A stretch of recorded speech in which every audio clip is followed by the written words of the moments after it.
स्तर पर कुछ काम किया है योगासनों के द्वारा। अब इसके आगे हम परम जीवन योग के द्वारा मन और आत्मा के स्तर पर काम करेंगे, क्योंकि हमारा अस्तित्व केवल शरीर नहीं है, केवल इंद्रियां नहीं है, केवल ज्ञानेंद्रियां और कर्मेंद्रियां नहीं है। इसके बियॉन्ड भी हम बहुत कुछ हैं, और उस बहुत कुछ में दो महत्वपूर्ण अंग हैं, मन और हमारा असली चेतन स्वरूप। वस्तुतः ये मन और शरीर केवल और केवल इस शरीर से, इस जगत से संबंध स्थापित करने के लिए है, और वह कुछ समय के लिए हमारे साथ रहने वाला है। तो आज हम इस परम जीवन योग के द्वारा उस अलग आयाम में प्रवेश करने की कोशिश करेंगे जिसका अधिकांश लोगों को शायद अनुभव नहीं होगा।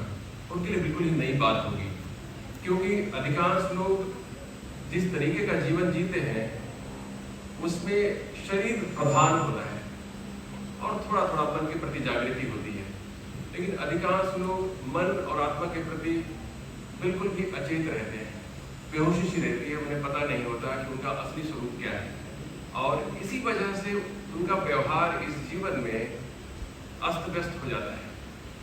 और जो यह मानवीय जीवन मिला है, जो कि हमेशा ही आनंद में व्यतीत होना चाहिए, पूर्ण शांति में व्यतीत होना चाहिए, तो नहीं हो पाता है।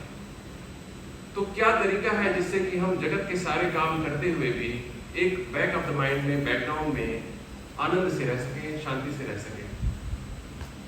तो आज हम परम जीवन योग के द्वारा उस डायमेंशन को, उस आयाम को, जीवन के उस पहलू को छूने का प्रयत्न करेंगे, जिससे कि यह जीवन परम जीवन में परिणत हो जाता है और हम जगत के सारे काम करते हुए भी आनंद से सराबोर रहते हैं। हर समय एक शांति हमारे बैक ऑफ द माइंड में बनी रहती है, और जो सामान्य व्यक्ति एक चंचलतापूर्ण, एक वहां से पूर्ण जीवन जीता है, उससे आप बचे रहते हैं। ऐसे में ही आपको अपना जीवन धन्य महसूस होता है और सार्थकता महसूस होती है इस जीवन से। उसके पहले तक तो मानो आप मैकेनिकली जीते हैं, मानो कोई आपको चला रहा है, आप स्वयं नहीं चला रहे हैं। आपका जीवन आपके नियंत्रण में नहीं होता, आपका जीवन लोगों के द्वारा चल रहा होता है। दूसरे निर्धारित करते हैं कि आपका जीवन कैसा होगा। सब कुछ, प्रत्येक गतिविधि आपकी दूसरों के द्वारा संचालित रहती है। आपको पता नहीं होता है, लेकिन प्रत्यक्ष या अप्रत्यक्ष रूप से दूसरे ही आपके जीवन को संचालित कर रहे होते हैं। जीवन की बागडोर आपके हाथ में नहीं होती है। यद्यपि आपको लगता है कि सारा कुछ आप चला रहे हैं, लेकिन वस्तुतः आपके हाथ में नहीं होती। लोगों ने किसी चीज की तारीफ कर दी या किसी चीज को आपको आदर्श बता दिया, तो आप उसके पीछे चल पड़ते हैं। आपकी विवेक की कसौटी उसमें होती नहीं है।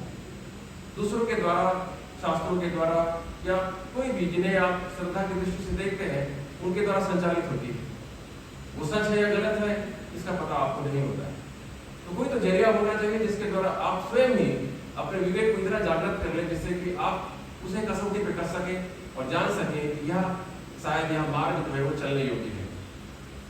उसके पहले तक केवल एक कठपुतली की भांति आपका जीवन होता है। तो इस परम जीवन के द्वारा आप अपने असली चेतन स्वरूप को प्राप्त कर सकते हैं, और उसके बाद ही असली जीवन आपका शुरू होता है। ये जीवन जो मिला हुआ है, उसकी सार्थकता उसी से पूर्ण होती है। तो आइए इस परम जीवन योग के द्वारा हम उस दुनिया में प्रवेश करने की कोशिश करें जहां स्वर्गिक आनंद है हर समय।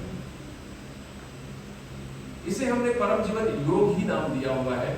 यद्यपि बहुत बार की अभी पूर्व के वक्ताओं ने भी इस चीज को दोहराया कि योग केवल योगासन नहीं है, अष्टांग योग का एक हिस्सा मात्र। अष्टांग योग जिसके 8 लिम्स हैं, 8 अंग हैं, जिसमें कि यम, नियम, आसन, प्राणायाम, प्रत्याहार, धारणा, ध्यान, समाधि, ये 8 अंग है। उसमें से योगासन जो है वो एक हिस्सा है, तीसरा हिस्सा, चौथा हिस्सा प्राणायाम। ये बार बार इसकी चर्चा की गई। लेकिन जो योग हम कह रहे हैं वह योग वस्तुतः मिलन है। योग शब्द जो है वो संस्कृत के युज धातु से बना है। युज का अर्थ होता है मिलना या जुड़ना, to join with. To join with what, किससे जुड़ना है? जो ये व्यक्तिगत चेतना है उसका समष्टि चेतना के साथ में, परमात्मिक चेतना के साथ में मिलन हो जाना या उस चेतना के स्तर पर पहुंच जाना वस्तुतः योग है। हम उसी परम जीवन योग के बारे में आज कुछ सीखेंगे।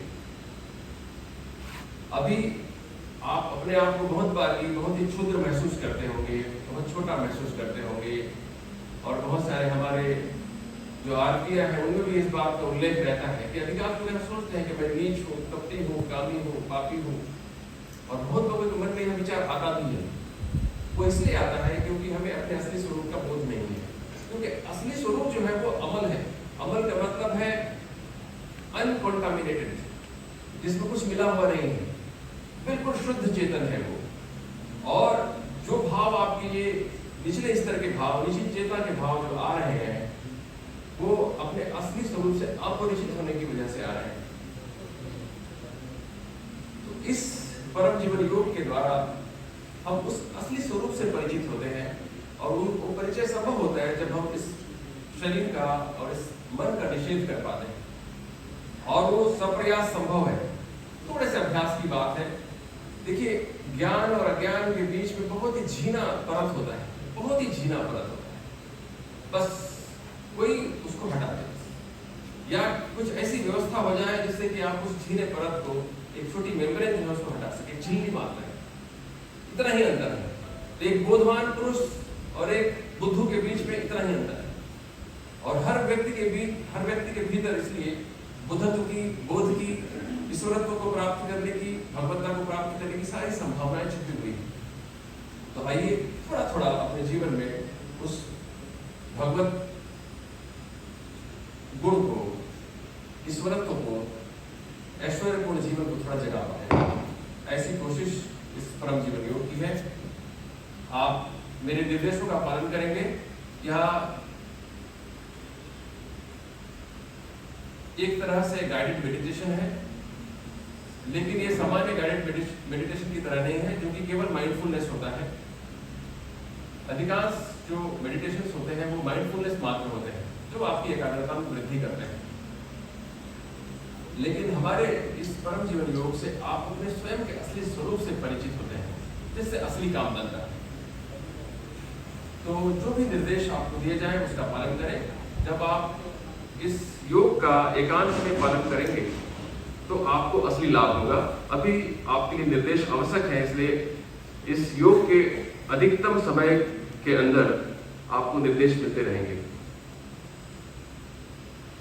अपनी कमर सीधी कर ले, अकड़न ना हो, कमर सीधी मात्र रहे, सहज बैठ जाए।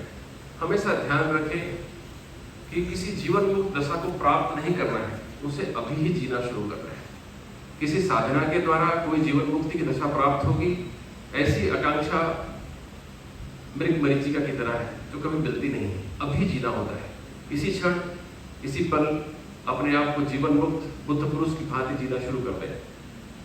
सरलता, सहजता और सजगता को अपने जीवन का अभिन्न अंग बना लें। तीनों बातें आपके जीवन में स्वभाव की भांति उतर जाए। अपनी आंखें हल्की सी बंद कर लें, मानो पर्दा गिर गया हो, कोई जोर न लगाएं। ध्यान इतना रहे कि सिर, गर्दन और पीठ एक सीध में हो जाए। हथेलियां दोनों जांघों पर,